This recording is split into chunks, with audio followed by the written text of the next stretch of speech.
What's going on? It's your boy Sermon at Sermon's Domain on Twitter. One of the best ideas to kick off 2018 was deciding that Kendrick Lamar would be executive producing the Black Panther soundtrack.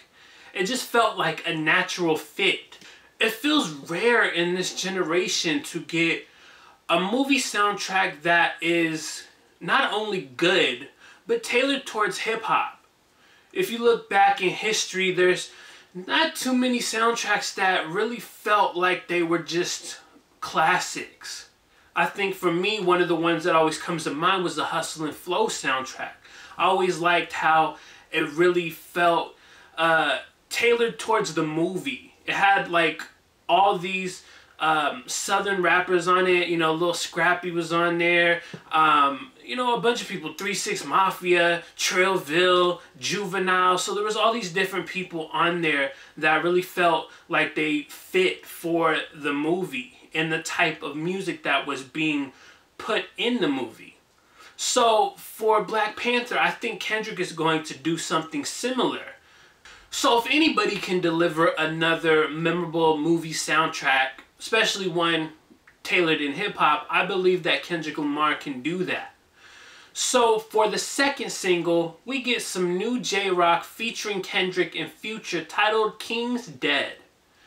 So as this is a movie soundtrack, I'm listening to this song and I'm wondering how it fits into the movie. Not saying that every song on the soundtrack is going to have a place within the movie, but you know, when it comes to movie soundtracks, either you're going to hear the song in the movie or the actual song was inspired by the movie. And so one of the things that I had trouble grasping is how J-Rock and Future were inspired by Black Panther. Here's my theory. I feel like J-Rock and Future had this song, and maybe it was finished, maybe it wasn't. Then Kendrick steps in with the Black Panther you know, executive producer and says, I want this record because it sounds good. It sounds like a good record. I'm not knocking the quality of the record at all. It just doesn't fit. Until you get to Kendrick's part at the end where the beat switches. That's when it feels like it really makes sense and it would be a part that you would see in the movie. With J-Rock and Future, they're both kind of rapping about sex. And I'm just like, this doesn't really fit into Black Panther. Again, dope song, but those parts itself, they're just kind of like there. It doesn't feel inspired by Black Panther in any way, shape, or form. I also think that Future's high helium part kills me every time. It really takes me out of the song. It comes out of nowhere. I'm listening to his verse, I'm like, okay, this is a good Future verse, and then he just goes with the real high helium, like he just inhaled a balloon, and I'm like, what is this? This is like the highest that Future has ever gone, and it just doesn't make any sense for it to be on there. I'm listening and I'm like, what inspired this? At what point does Future in the booth say to himself, I'm going to do this high helium voice, and I'm going to throw it right here at the end of my verse? To me, I was just confused. I like the verse, but when it gets to that part, I'm kind of like taken out of it. So as I said, once the beat switches and Kendrick Lamar gets into beast mode, that's the part that I could see being in the actual movie. This is one of those Kendrick verses where he really kills it, where the lyrics aren't too complicated or complex, but the delivery and the flow make it all sound amazing. You listen to the lyrics and they're not like super deep at all, but they do fit. So unless I'm misinterpreting the whole verse, which is possible, I feel like Kendrick is rapping from the perspective of Killmonger, who is the villain of Black Panther. It just has that whole vibe, and you listen to the lyrics of it.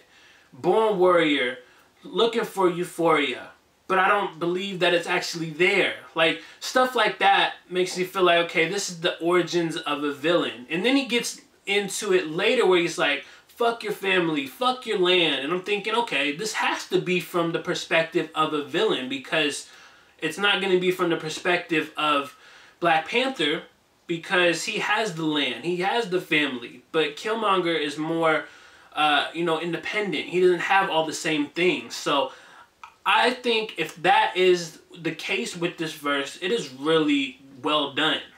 Kendrick really killed this verse, and like I said, it does feel like it fits into the movie. So I wouldn't be surprised, maybe not to hear the lyrics because there's like a lot of cussing in it. I mean, you could always chop a little piece off of it and include that in there. But I feel like more than anything, you'll hear that instrumental at some point in the movie. Probably when the villain is on screen.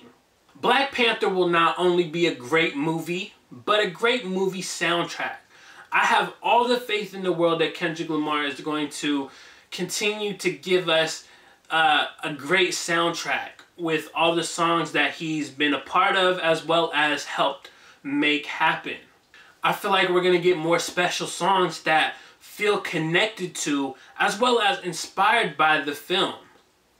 We know that SZA is a part of it because she's on the first single. In another teaser trailer, we heard Vince Staples and Kendrick Lamar on a record together, which makes a lot of sense because Vince Staples is like the go-to guy in hip-hop for being on like movie soundtracks. You heard his songs in a lot of different trailers for movies in 2017. That's the big fish theory right there, is creating some music that sounds good in movie trailers. So Vince is getting his money. I'm interested to see who else is going to be on this album. I wouldn't put it past Kendrick to have the rest of TDE on this album. You already got Kendrick, you already got J-Rock and SZA. I wouldn't be surprised if you have Schoolboy Q on there with some kind of like party track. Absol making like a record about conspiracy theories surrounding Wakanda. Sir Isaiah Rashad. Like, I don't know how deep it's gonna run because TDE does have 6 artists under their umbrella, or 7 now.